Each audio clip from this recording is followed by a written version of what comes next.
उत्तराखंड में बारिश से हाल बेहाल है। जमीन खिसकने से बद्रीनाथ हाईवे बंद कर दिया गया है। मलबा आने से कई यात्री इस वक्त बद्रीनाथ हाईवे पर फंसे भी हुए हैं। दलदल में कई गाड़ियां फंसी हुई हैं। तस्वीरें भी हम आपको दिखाएंगे। तो बद्रीनाथ हाईवे इस वक्त बंद पड़ा है। तस्वीरें आप देख सकते हैं। उत्तराखंड में लगातार बारिश हो रही है और ये बारिश कहर बरपा रही है। जमीन खिसकी है जिसकी वजह से बद्रीनाथ हाईवे बंद हुआ है। हाईवे बंद होने के साथ साथ यहाँ पर कई गाड़ियां दलदल में फंसी हुई हैं जिनको निकालने की कोशिश जारी है। सैकड़ों यात्री फंसे हुए हैं और इससे ये यातायात तो प्रभावित हुआ ही है। जो सैलानी वहां पर पहुंचे थे उनको भी खासी दिक्कतें पेश आ रही हैं। किस तरीके से गाड़ियों को निकालने की कोशिश की जा रही है ये भी एक बड़ी चुनौती है। लोग खुद ही सामने आ गए हैं, लेकिन लगातार होती बारिश रेस्क्यू ऑपरेशन में भी बाधा डाल रही है। झारखंड के दुमका से हैरान कर देने वाला एक वीडियो सामने आया जिसमें कुछ छात्र टीचर को पेड़ से बांधकर सजा देते दिखाई दिए। बाद में ये वीडियो सोशल मीडिया पर वायरल हो गया, जिसमें कुछ छात्रों ने टीचर को पेड़ से बांधकर सजा दी। इस घटना का जो वीडियो सामने आया उसमें एक पेड़ से 3 लोग बंधे दिखाई दिए, जिनसे कुछ छात्र बहस करते नजर आए। भुगतना होगा। इस दौरान कुछ छात्र हाथ में डंडे लेकर पेड़ के आसपास चक्कर लगाते भी दिखे। स्कूल टीचर ने आरोप लगाया कि प्रिंसिपल के बहकाने पर छात्रों ने पहले उन्हें पेड़ से बांधा और फिर उनकी पिटाई की। कुछ मालूम था नहीं, बस डंडा रस्सी लेके आया, हमको क्या किया कि नहीं, आप ही की गलती है। हालांकि घटना की जानकारी मिलने के बाद पुलिस ने प्रिंसिपल समेत 11 छात्रों पर केस दर्ज कर लिया और मामले की जांच में जुट गई। छात्रों का आरोप है कि टीचर ने जानबूझकर उन्हें कम नंबर दिए, जिसकी वजह से वो फेल हो गए। इसी बात से नाराज छात्रों ने टीचर को पेड़ से बांध दिया। कश्मीरी पंडितों की हत्या की एसआईटी जांच पर सुप्रीम कोर्ट में सुनवाई होगी। सुप्रीम कोर्ट उस याचिका पर सुबह सुनवाई कर सकती है जिसमें अपील की गई कि घाटी में हुई कश्मीरी पंडितों की हत्या की जांच एसआईटी से करवाई जाए। यूपी के गाजीपुर में कुछ दुकानों में आग लग गई जिससे वहां काफी नुकसान हुआ। यूपी के गाजीपुर में एक नाव गंगा नदी में पलट गई जिसमें बैठे 7 लोगों की डूबने से मौत हो गई। मध्य प्रदेश के सागर में आजकल एक सिरफिरे सीरियल किलर का आतंक मचा हुआ है। घरों और दुकानों की चौकीदार इस सीरियल किलर के निशाने पर है। बीते 6 दिन में जिले में 3 चौकीदारों की सिर फोड़कर हत्या हो चुकी है। हैरानी की बात तो यह है कि सिरफिरे किलर का मकसद लूटपाट नहीं है। पुलिस ने पूरे शहर में रात के सीसीटीवी फुटेज निकलवाए हैं जिनमें आरोपी सफेद शर्ट और हाफ पैंट में दिखा है। पुलिस ने फुटेज के आधार पर सीरियल किलर का स्केच भी जारी कर दिया है। उसकी गिरफ्तारी पर 30,000 रुपए का इनाम भी घोषित किया है। वैष्णो देवी की यात्रा पर जाने वाले श्रद्धालुओं पर नजर रखने के लिए उन्हें चिप से लैस कार्ड दिए जाएंगे। यह फैसला माता वैष्णो देवी श्राइन बोर्ड ने लिया ताकि कटड़ा से लेकर भवन तक के पूरे रास्ते में यात्रियों की निगरानी की जा सके। कार्ड में चिप होने की वजह से श्रद्धालुओं की हाईटेक निगरानी हो सकेगी। होगा कुछ यूं कि वैष्णो देवी की यात्रा शुरू करने से पहले यात्रियों को चिप से लैस ये कार्ड दिए जाएंगे जिनसे श्रद्धालुओं के मूवमेंट को ट्रैक किया जा सकेगा और माता वैष्णो देवी श्राइन बोर्ड की हर वक्त उन पर नजर रह सकेगी और इससे यह भी पता चलेगा कि कहीं कोई यात्री फर्जी कार्ड पर यात्रा तो नहीं कर रहा है। और इसी वजह से यात्रा के रास्ते में जगह जगह श्रद्धालुओं की चेकिंग की जाएगी। बताया जा रहा है कि कटड़ा से लेकर भवन तक 7 जगहों पर श्रद्धालुओं की जांच होगी, जिसके लिए 25 काउंटर खोले गए हैं। साथ ही चिप वाले इन कार्ड की स्कैनिंग के लिए 3 पॉइंट भी बनाए गए हैं। जब श्रद्धालु इन रास्तों से गुजरेंगे तो वहां लगी सेंसर चिप से लैस उन कार्ड को स्कैन कर लेंगे। सभी कार्ड स्कैन होंगे और हमें समझ आएगा कि कौन कौन से लोग ने यात्रा प्रारंभ कर ली है।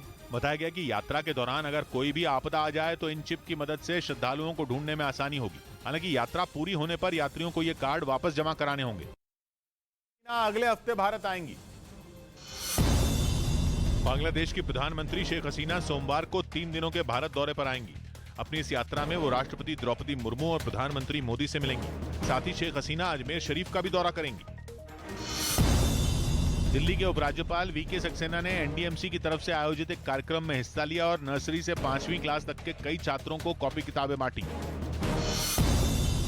मुंबई पुलिस के कुछ अधिकारियों से मारपीट करने के आरोप में 2 नौसेना और 2 सीआईएसएफ के जवानों को गिरफ्तार कर लिया गया।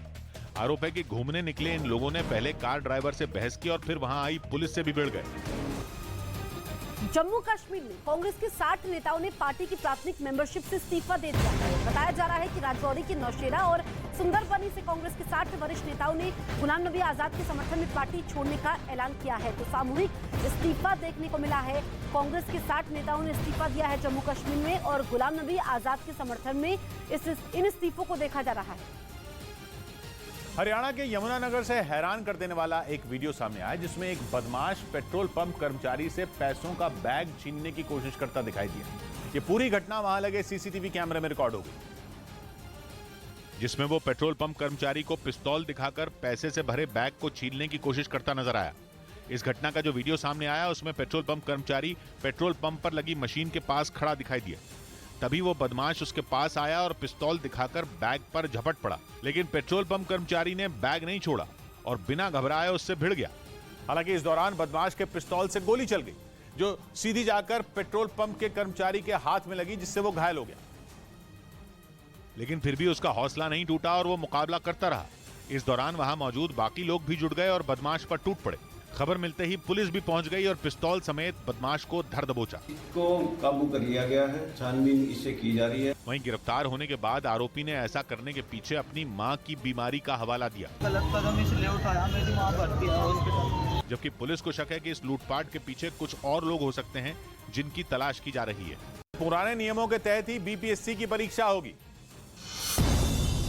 बिहार सरकार ने बीपीएससी परीक्षा मामले पर बड़ा फैसला लिया।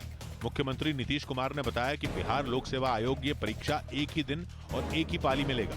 एक दिन पहले पटना में कई अभ्यर्थियों ने प्रदर्शन करते हुए ऐसा करने की मांग उठाई थी। एक ही बार एग्जाम होगा, कल ही हमको मालूम हुआ, कल हमने सबको कहा, आज मीटिंग किया।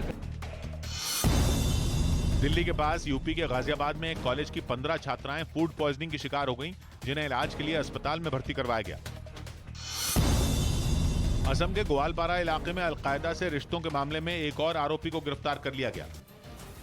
लखनऊ एयरपोर्ट पर कस्टम विभाग ने तस्करी का गोल्ड पकड़ा है। विदेश से आए यात्री के पास से 86,70,000 रुपए का गोल्ड मिला है, जो अपनी बेल्ट के पीछे गोल्ड को छिपा कर लाया था। फिलहाल आरोपी यात्री को पुलिस के हवाले कर दिया गया है।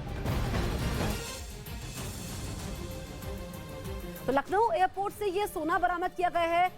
जानकारी ये मिली है कि बेल्ट में छिपाकर यात्री ये गोल्ड लेकर के जा रहा था, तो लखनऊ एयरपोर्ट पर कस्टम विभाग ने यह तस्करी का गोल्ड पकड़ा है। विदेश से आए यात्री के पास से 86,70,000 रुपए का गोल्ड मिला है।